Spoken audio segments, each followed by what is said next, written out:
ஒரு 2 கோடிக்கும் மேலே ஒரு பெரிய ஸ்கேம். இப்போ என்கிட்ட சொல்கிறார் இந்த மாதிரி ஆச்சு அப்படி. எப்படி நீங்கள் ஏமாந்தீங்கன்னு கேட்டேன். விடத்தம்மா சொன்னார், என் கூட இந்த வெளிநாட்டுக்கு இங்கே என்னை பார்க்க வந்தாச்சு. வந்துட்டு நாங்கள் பேசிக்கிட்டே இருப்போம்.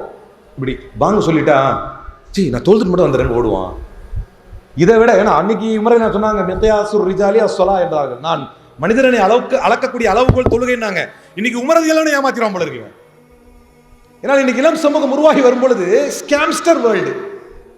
எந்த அளவிற்கு போதைப் பொருட்கள், எந்த அளவிற்கு பெண் பித்து இளம் சமூகத்தில் இருக்கிறதோ அந்த அளவிற்கு இந்த ஏமாற்று பழக்கமும் இளம் சமூகத்தில் நுழைந்து விட்டது.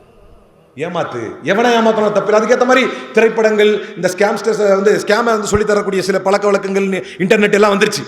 ஏமாத்து எவனா பார்த்தா ஈஸியா சம்பாதிக்கணும், ஈஸியா செட்டில் ஆகணும், பெரிய பெரிய காரு, பெரிய பெரிய பங்களா. ஏமாத்து எவனா இருந்தாலும் ஈஸியா ஏமாத்து.